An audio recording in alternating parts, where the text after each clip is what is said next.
Isayas 9:6. Sapagkat isinilang ang isang sanggol na lalaki para sa atin, ibibigay sa kanya ang pamamahala, at siya ay tatawaging kahangahangang tagapayo, makapangyarihang Diyos, walang hanggang Ama, Prinsipe ng Kapayapaan.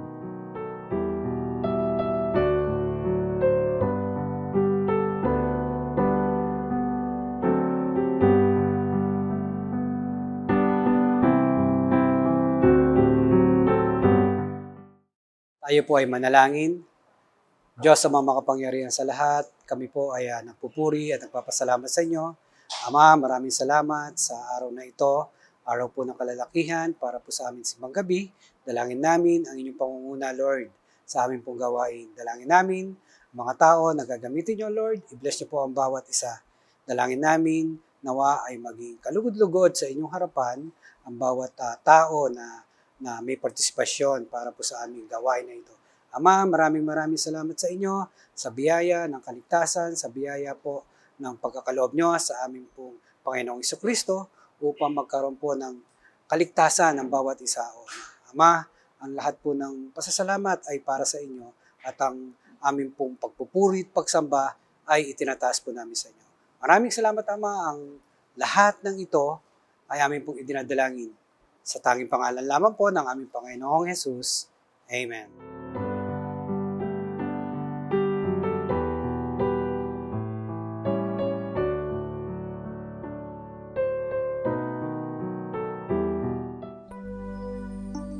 Isang mapagpalang gabi po sa ating lahat.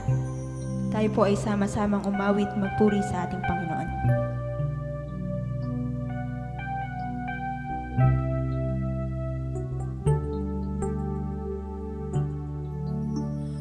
O Diyos, sa kabutihan mo, ako'y naririto upang magpuri sa iyo. O Diyos, sa kabanalan mo, malulugod ako, buhay ay iaalay ko. Ikaw lamang ang nagtiwala sa akin, O Diyos, di kita bibiguin. Magtatapat sa iyo, maglilingkod ako, O Diyos, kay buti mo.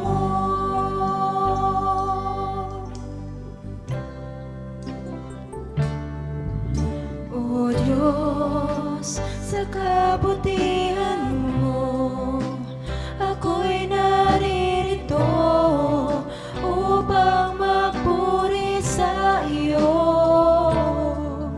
O Diyos, sa kabanalan mo, malulugod ako, buhay ay iaalay ko. Ikaw lamang ang nagtiwala sa akin, O Diyos, di kita bibiguin. Magtatapat sa iyo, maglilingkod ako, O Diyos, kay buti mo. Ikaw lamang ang nagtiwala sa akin, O Diyos, di kita bibiguin. Magtatapat sa iyo, maglilingkod ako, O Diyos, kay buti mo. O Diyos, kay buti mo.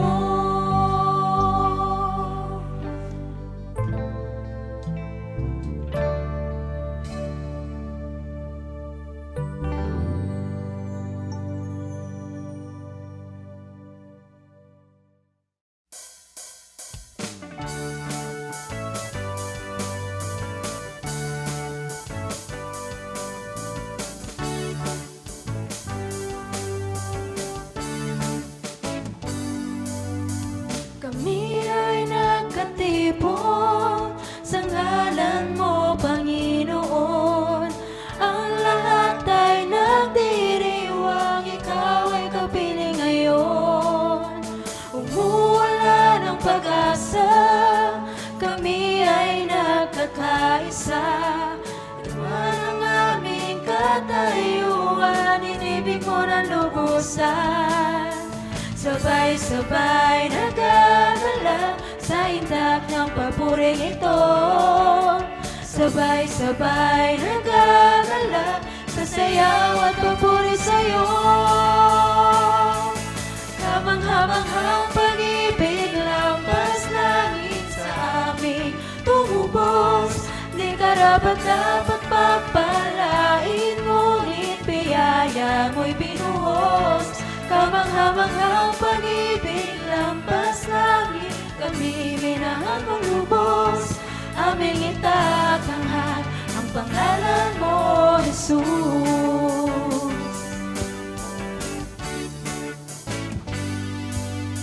Kami ay nagkatipon sa ngalan mo, Panginoon.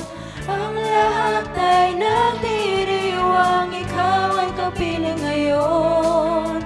Umuulan ng pag-asa, kami ay nagkakaisa.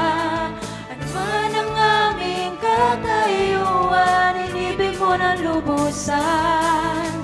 Sabay-sabay nagagala sa indak ng papuring ito. Sabay-sabay nagagala sa sayaw at papuri sa'yo. Kamangha-manghang pag-ibig, lampas langit sa amin tumubos. Di karapat-dapat pagpalain, ngunit biyaya mo'y binuhos. Kamangha-manghang pag-ibig, lampas langit, kami minahal mong lubos. Aming itatanghal ang pangalan mo, Jesus.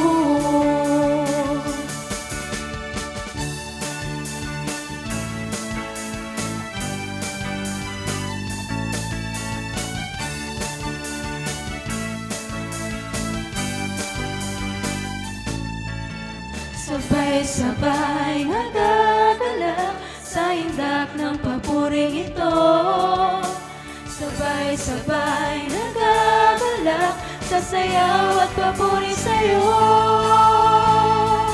Kamangha-manghang pag-ibig, lampas langit sa amin tumubos. Di karapat-dapat pagpalain, ngunit biyaya mo'y binuhos. Kamangha-manghang pag-ibig, lampas langit, kami minahal mong lubos. Aming itatanghal ang pangalan mo, Jesus. Kamangha-manghang pag-ibig, lampas langit sa amin tumubos. Di karapat-dapat pagpalain, ngunit biyaya mo'y binuhos. Kamangha-manghang pag-ibig, lampas langit, kami minahal mong lubos. Aming itatanghal ang pangalan mo, Jesus. Aming itatanghal ang pangalan mo, Jesus. Aming itatanghal ang pangalan mo, Jesus.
Isang magandang gabi sa inyong lahat dyan sa Pilipinas, dyan sa ating church.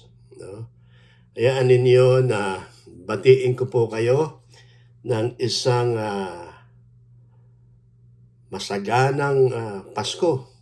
No? Masaganang Pasko at mapagpalang bagong taon. No? Yung inyo pong nakita kanina na mga maliwanag, di ba? So alam niyo, noong nagsabi si Erin na kung pwede magbakasyon kami doon sa dito nga sa Australia. So tatamaan yung Kapaskuhan, no? Sabi ko mahirap kasi sa church nga, no? Tapos sabi nga ni Nilsa kay Erin, ayoko dyan magpasko kasi nga malungkot. No? So, nung sinabi naman ni Erin, sabi niya, Mama,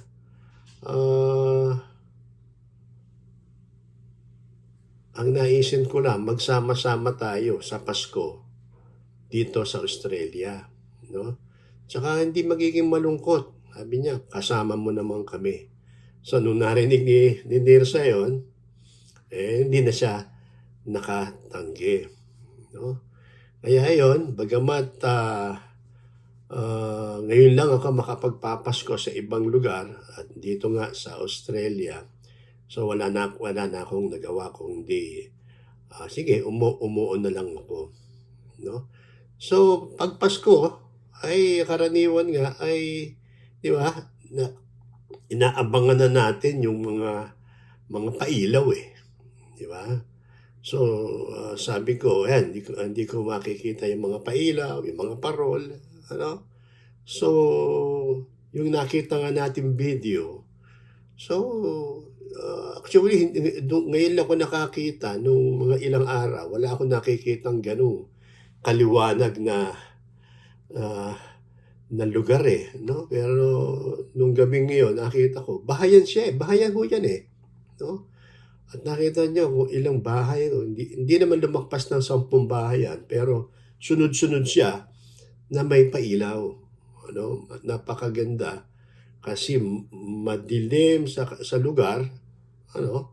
Madilim sa lugar, tapos biglang nagliwanag yung kapaligiran.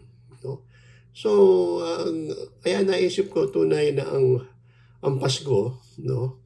Pag wala ata yung mga pailaw, ay malungkot, no? Kaya sabi ko nga, napakaganda na tuwing Pasko, di ba? Tuwing papasok yung September nga, di ba? Hanggang January yan. So, iba yung pakiramdam mo, no? Iba yung pakiramdam mo. So ngayong gabi ay ang ating pong tatalakayin, actually alam naman natin yan, pero ito yung inassign sa akin. So yung tungkol sa kaligtasan, no? Tungkol sa kaligtasan. So naghahanap ako ng pwede kong gamiting text, pero tinignan ko po ito at nagustuhan ko naman. No? Sabi nga doon ni Pablo sa unang kanyang sulat sa mga taga-Thessalonica 5:23, ang sabi niya diyan, naway lubusan kayong pabanalin ng Diyos na siyang nagbibigay ng kapayapaan at naway panatilihin niyang walang kapintasan ang buo ninyong katauhan. Ang espiritu, kaluluwa, at katawan hanggang sa pagparito ng ating Panginoong Hesukristo. Ano? Kung titignan natin, ay nabanggit po dyan yung naway lubusan kayong pabanalin ng Diyos na nagbibigay ng kapayapaan. Alam nyo, pag kapag mga mensahe tuwing Pasko ay palaging nababanggit yung kapayapaan dulot ng ating Panginoon, no? Kaya iyan, no? Ngayon din ating mapapansin doon sa text, sabi doon, panatilihing walang kapintasan ang buo ninyong katauhan, espiritu, kaluluwa at katawan hanggang sa pagparito ng ating Panginoong Hesukristo. No? So, yan po yung yun yung parang naririnig nyo yan pag mga benediction. Iyan ang talatang iyan. Kung titignan po natin, kung babalikan po natin ang paglalang ng Diyos sa tao, ay babalikan natin yung sa Genesis, chapter 1, di ba? No, na kung saan, nandoon yung nilalang ng Diyos, ang lahat ng bagay, at ang sabi doon, ay doon sa ika-6 na araw, una hanggang sa ika-6 na araw, nilalang niya lahat ng bagay, at sa ika-6 ay ang tao, no? At doon sa ika-7 araw, ang sabi doon ay siya ay nagpahinga, no? And then mababasa rin natin doon chapter 2, sabi doon yung the fall of man. Ang sabi doon, sinabi niya sa tao, makakain ninyo ang alinmang bungang kahoy sa halamanan, maliban sa bunga ng punong kahoy na nagbibigay ng kaalaman tungkol sa mabuti at masama. No? Kung iisipin natin isa lang ang utos na ibinigay ng ating Panginoon ay hindi pa nasunod ng tao. Tanong sabi doon, kapag kinain niyo yon, mamamatay kayo. Doon, dito na pumasok yung nagkasala ang tao. No? Pumasok na ang kamatayan. No? At doon sa Romans 3:10, ang sabi doon, walang matuwid. Wala kahit isa. No? At sa Romans 6:23 naman, ang sabi doon, for the wages of sin is death, but the gift of God is everlasting life. Sa Tagalog, ang sabi, ang kabayaran ng kasalanan ay kamatayan. Ngunit ang kaloob ng Diyos ay buhay na walang hanggan.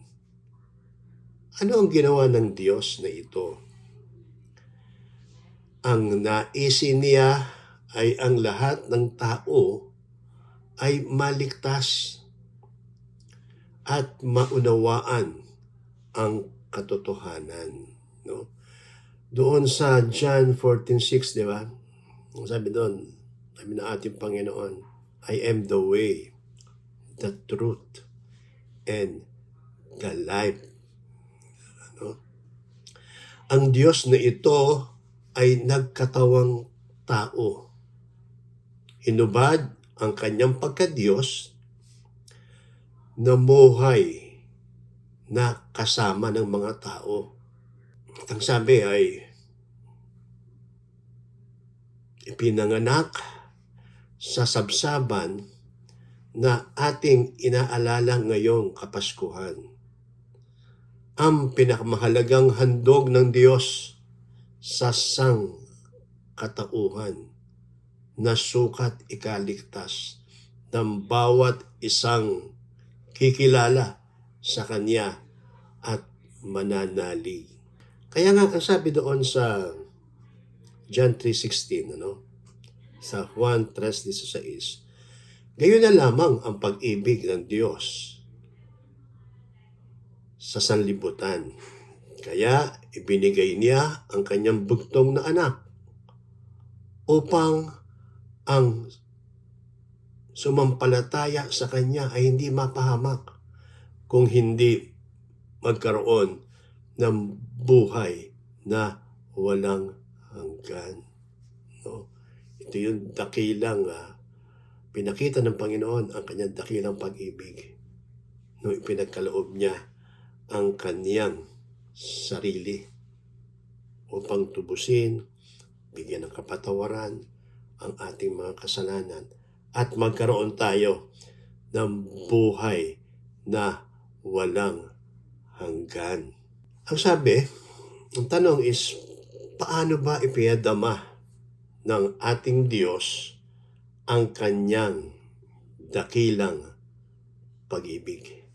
Doon sa Roma, chapter 5, 8 hanggang 9, ating matutunghayan ito.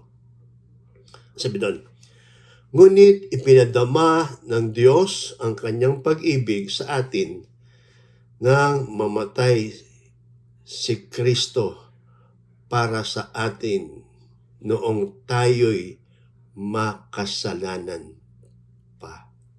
At ngayong napawalang sala na tayo sa pamamagitan ng kanyang dugo, lalo ng tiyak na maliligtas tayo sa puot ng Diyos sa pamamagitan niya. Ganoong kabuti ang ating Panginoon. Ipinadama niya ang kanyang pag-ibig noong tayo ay makasalanan pa. Ang kamatayan niya sa krus ay upang tubusin at bigyan niya ng kapatawaran ang ating mga kasalanan at bigyan tayo ng buhay na walang hanggan. Ano ngayon ang ating gagawin upang maangkin natin ang mga bagay na ito? Ang kapatawaran ng kasalanan at yung buhay na walang hanggan. Ang sabi doon sa Roma 10:9 hanggang 10, sabi doon, kung ipinahahayag ng inyong mga labi na si Jesus ay Panginoon at mananalig ka ng buong puso na siya'y muling binuhay ng Diyos, sabi doon, maliligtas ka. Sapagkat nananalig ang tao sa pamamagitan ng puso at sa gayoy napawawalang sala at nagpapahayag sa pamamagitan ng kanyang labi at sa gayoy naliligtas. So yung kapahayagan, yung kapahayagan na inamin mo sa iyong sarili na ikaw ay makasalanan, ipinahayag mo kung ano ka nung nasa kadiliman ka. At dumating sa buhay mo, sa punto ng buhay mo, na nangusap ang Diyos sa iyo at ikaw ay nakapagsisi, nakita mo yung pagkilos ng Panginoon sa buhay mo, tinanggap mo siya bilang iyong Panginoon at tagapagligtas. Kung ating babalikan yung ating nabasa kanina kung buong puso mo ito ginawa, ang sabi doon maliligtas ka. Alam nyo, yung sasabing maliligtas ka, ano, ay ito yung darating na sa iyong inaasahan, no? Mawala ka man sa mundong ibabaw, alam mo na mayroon kang kaligtasan. Alam mo na yung pinangakong buhay na walang hanggan ng ating Panginoon, matatanggap mo ang bagay na ito. Kung titignan natin kailangan pa kasing na pag-aralan talaga ang salita ng ating Panginoon, umattend ng mga Bible studies, no?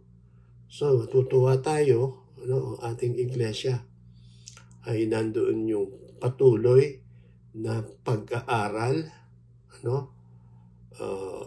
mga kababaihan, kalalakihan, mga kabataan, ay nandoon yung kanilang pagnanais na matuto ng salita ng Panginoon at gamitin sila sa paghahayag ng salita ng Diyos sa marami. Nadinig natin kanina, ang naisin ng Diyos ay yung ang lahat ay maligtas at makaalam ng katotohanan. No? So kung ating babalikan, kung ating titignan,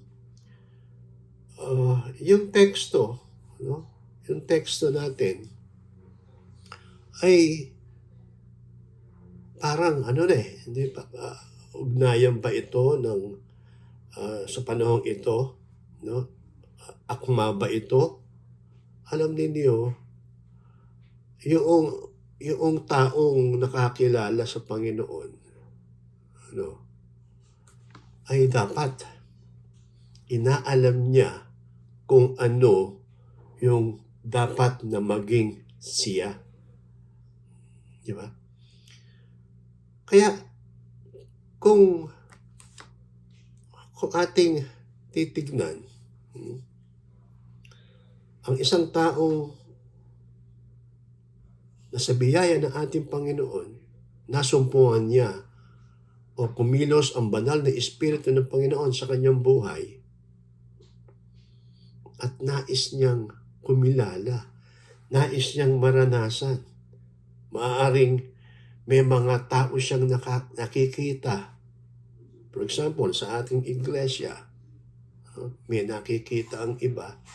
Bakit yung mga tao doon sa iglesyang ito ay gano'n na lamang ang kanilang paglilingkod? So, ibig sabihin, nandoon yung hindi pa tayo nagsasalita,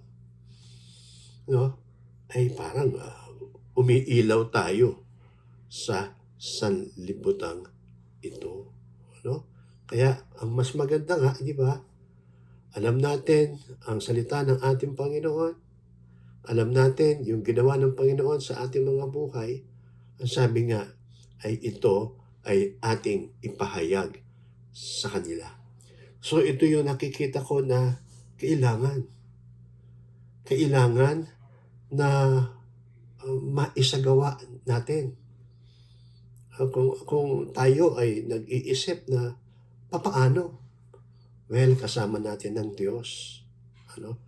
May church tayo, may iglesia na nakakarinig tayo ng salita ng ating Panginoon. At kung hindi natin ito maunawaan, nandyan ang mga pastor, ang mga assistant pastor, mga elder, ang mga leaders, huwag po tayong mahiya na lumapit sa kanila.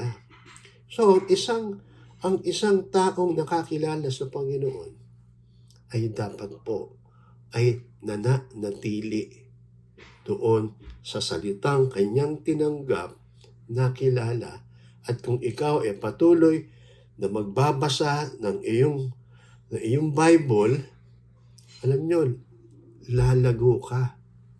Paano tayo lalago kung hindi naman tayo nagbabasa? Kung hindi naman tayo uma-attend ng mga gawain. Diba? Kaya napakahalaga. Yun lamang pong, sabi ko nga, yun lamang pong marinig mo o mabasa mo ang salita ng Panginoon sa isang araw lang at ipagpatuloy mo. Alam niyo, yung ginagawa ng ating iglesia nga, di ba? Di ba? Araw-araw, meron tayong devotion. Di ba? Kung susundin niyo lang po yan, ay tunay na maraming bagay. Maraming salita ng ating Panginoon.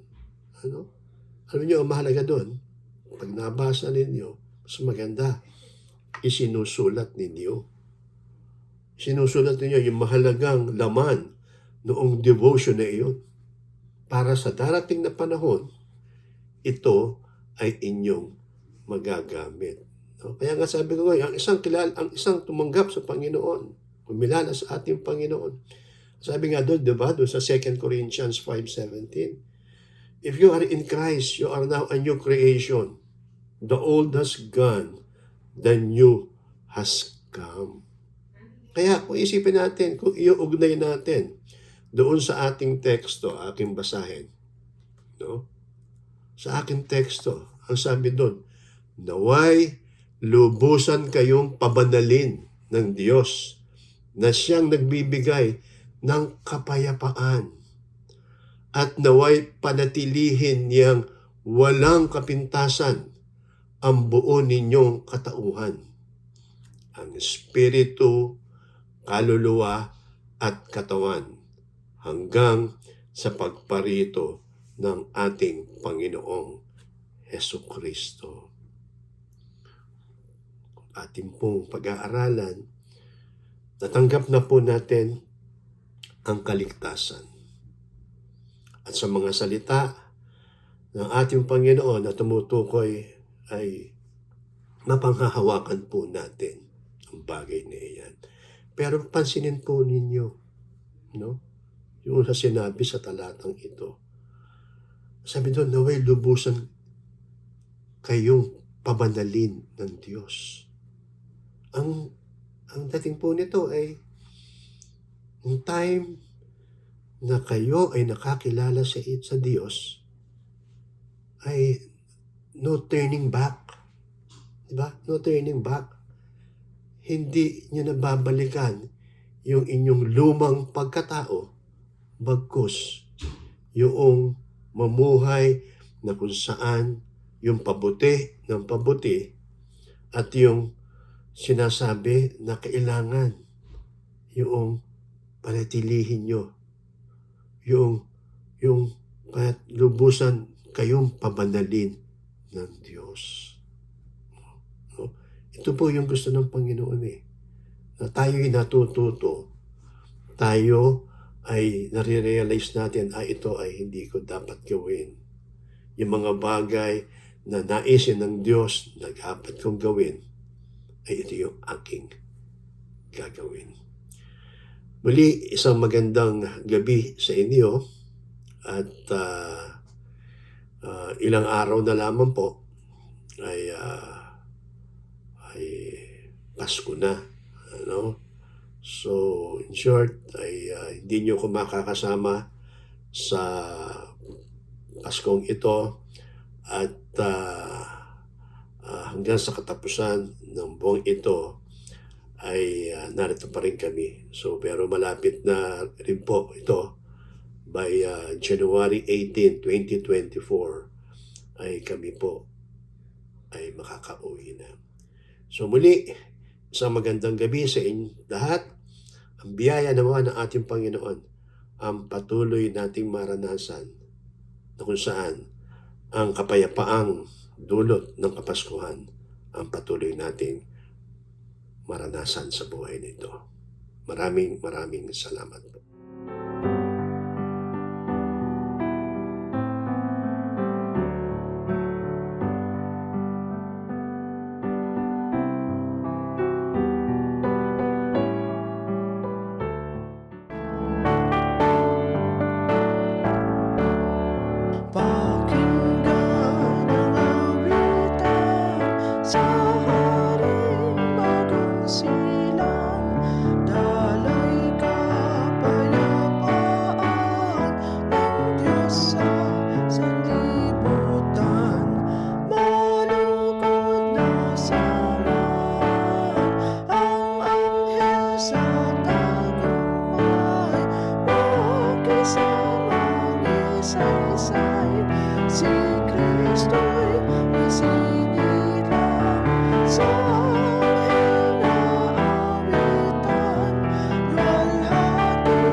sinasamba, maaaring walang hanggan. Pagmasda't makikita sa kandungan ng ina, sa tao'y nakitulad. Puri sa mangliligtas, nagawang isang ama, upang ating mamalas. Anghel ay nagsasaad, walhati sa Mesiyas.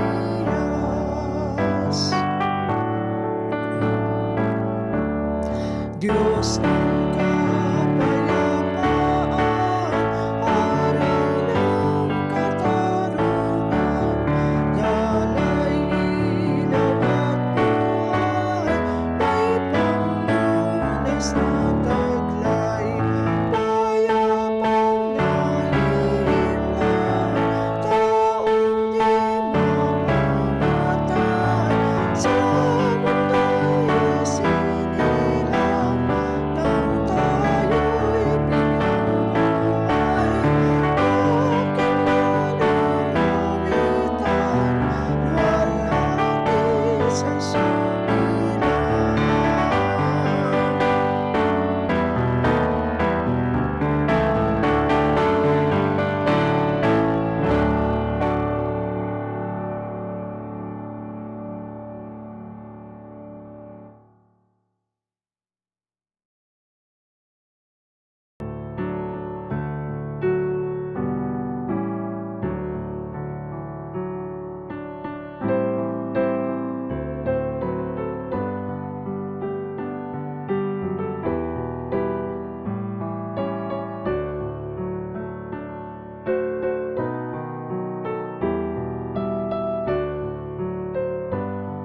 Tayo po'y manalangin. Diyos, ang mga makapangyarihan sa lahat, salamat po, Panginoon, sa gabing ito, na patuloy niyo kami iningatan, Panginoon. Patuloy mo kami sinamahan sa aming pananamba, Panginoon. Salamat po, Panginoon, sa taong iyong ginamit. Naway patuloy siya pagpalain, patuloy siya bigyan ng magandang buhay, Panginoon. Salamat po, Panginoon, sa mga kapatiran na nakasama namin sa gabing ito, Panginoon, sa nagbigay ng oras, Panginoon. Maraming salamat, Panginoon. Nawa ang aming natutunan o napakinggan namin yung mensahe sa gabi ito ay aming maisabuhay, Panginoon, sa aming pang-araw-araw. Maraming salamat po, Panginoon, sa pangalan ni Jesus. Amen. Amen.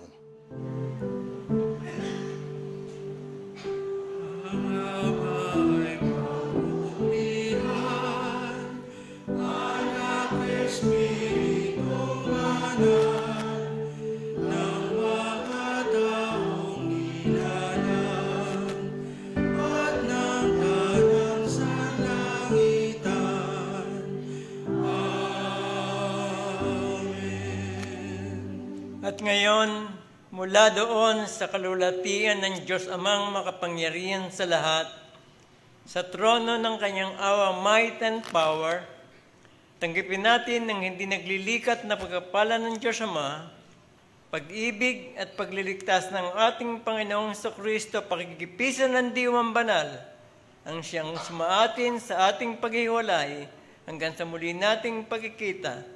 Sa pangalan ng Ama, ng Anak at ng Espiritu Santo, ngayon at magpakailanman. Amen.